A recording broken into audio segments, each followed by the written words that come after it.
Bonjour et bienvenue dans le deuxième épisode de l'Atelier Mémoire. Je m'appelle Jérémy Dourte, je suis psychologue et je vous propose ici des séances audio pour faire travailler votre mémoire et vos fonctions cognitives. Avant de commencer, je vous conseille de prendre une feuille et un stylo et si possible de vous installer dans un endroit calme. Cet épisode de podcast est divisé en deux parties. Dans la première partie, je vais vous proposer divers exercices.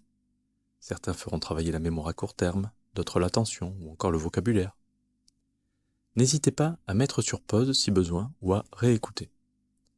Le but n'est pas d'aller vite ou de trouver à tout prix toutes les réponses. Il n'y a pas de notes ni de diplôme à la fin. L'objectif est simplement de prendre le temps de réfléchir, de chercher et de stimuler la mémoire. Dans la deuxième partie, je vous donnerai les solutions. Si vous êtes prêts, installez-vous confortablement. Nous sommes ensemble pour une quinzaine de minutes.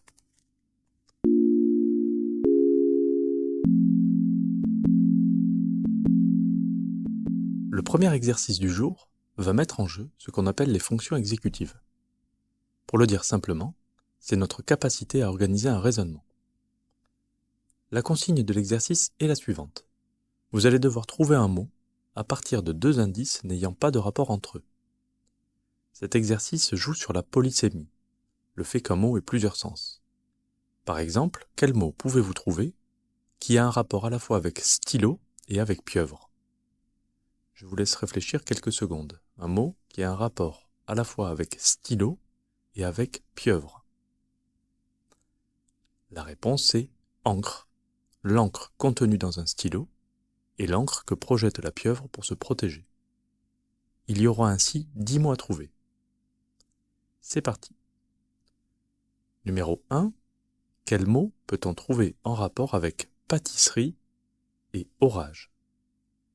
Quel mot peut-on trouver en rapport avec pâtisserie et orage ? Numéro 2.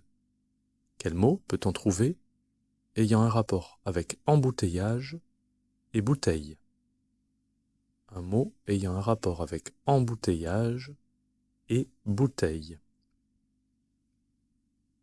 Numéro 3. Quel mot peut-on trouver en rapport avec machine à laver et percussion ? Quel mot peut-on trouver en rapport avec machine à laver et percussion ? Numéro 4. Quel mot peut-on trouver en rapport avec voiture et badminton ? Voiture et badminton. Numéro 5. Quel mot peut-on trouver en rapport avec électricité et rivière ? Électricité plus rivière. Numéro 6. Un mot qui a un rapport avec insectes et composants électroniques. Un mot en rapport avec insectes et composants électroniques. Numéro 7.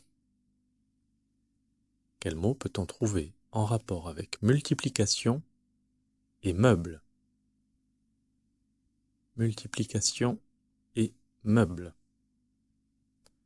Numéro 8. Quel mot peut-on trouver en rapport avec association et golf ? Association et golf.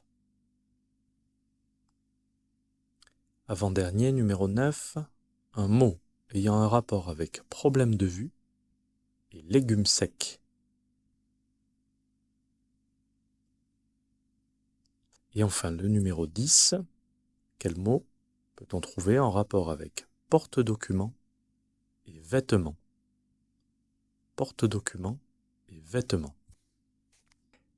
Et voilà, c'est terminé pour ce premier exercice. Passons à la suite.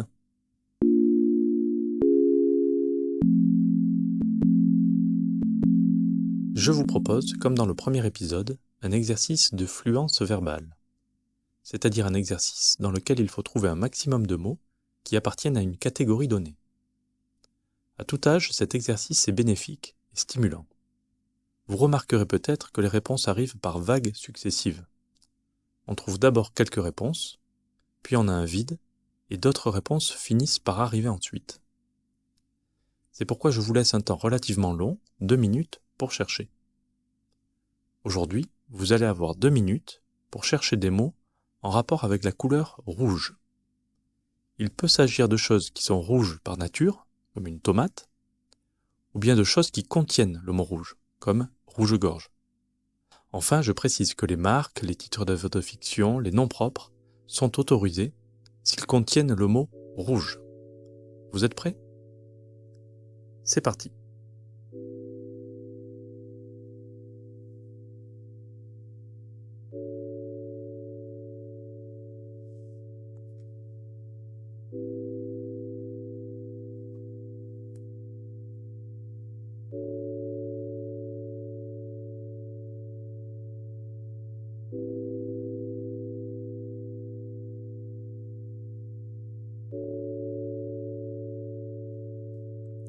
Vous en êtes à 30 secondes.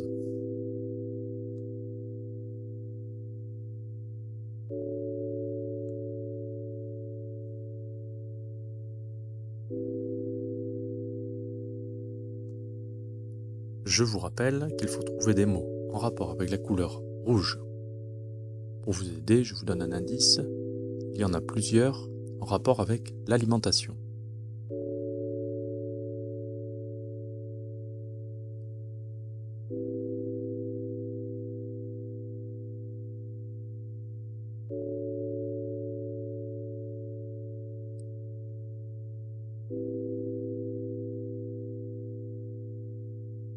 Je vous rappelle aussi que les marques, les titres d'œuvres de fiction sont valables.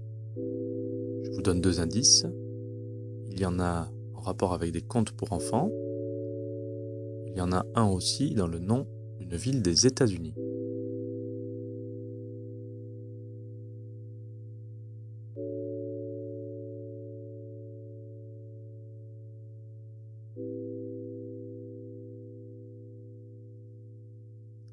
Il vous reste quelques secondes.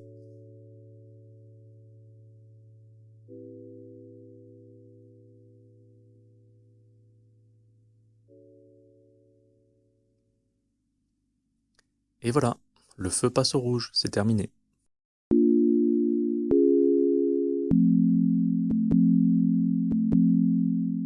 Venons-en maintenant à la petite explication du jour concernant le fonctionnement de la mémoire. Comme nous l'avons vu dans la première séance, la mémorisation d'une information peut être vue comme un processus en 3 temps. Acquisition de l'information, stockage de l'information et utilisation de l'information. La dernière fois, nous avons vu que pour l'acquisition d'une information, le plus important était d'être attentif. Aujourd'hui, nous allons voir ce qui concerne le stockage de l'information. Pour celui-ci, le maître mot est organisation. Plus une information est clairement et logiquement organisée dans notre mémoire, et plus elle sera facile à stocker. Pour vérifier ceci, je vous propose une petite expérience à travers un exercice de mémoire. Cet exercice va être en 2 temps. Dans un premier temps, je vais vous lire une liste de 9 mots sans organisation particulière, et vous aurez 30 secondes pour en rappeler un maximum. Dans un deuxième temps, je vous lirai une autre liste de 9 mots, mais qui sera mieux organisée. Et là aussi, vous essaierez d'en rappeler le maximum en 30 secondes. Vous verrez alors si vous avez mieux réussi le rappel pour la deuxième liste que pour la première. Je vous lis la liste numéro 1. Écoutez bien. Électricien, concombre, menuisier, autobus, ambulance, courgette, plaquiste, artichaut et bicyclette. Je vous laisse 30 secondes pour en rappeler un maximum. Allez-y.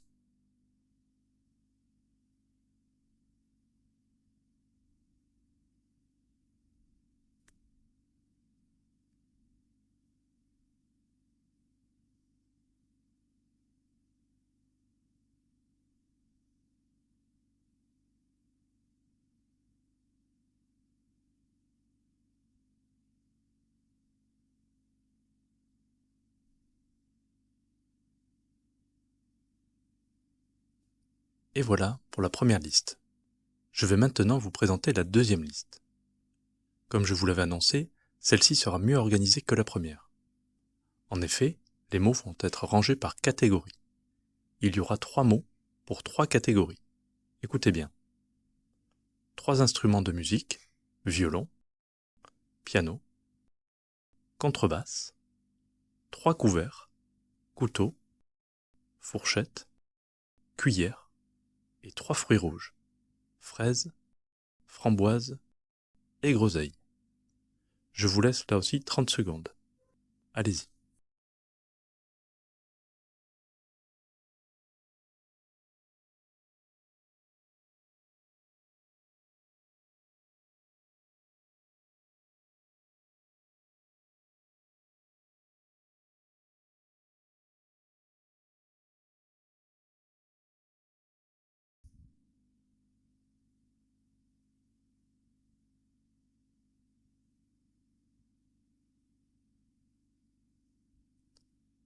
Voilà, le rappel est terminé. A priori, le nombre de mots rappelés pour la deuxième liste est plus important que pour la première, alors que toutes les deux contenaient 3 mots de 3 catégories. N'hésitez pas à me dire en commentaire si l'expérience a fonctionné, ou pas.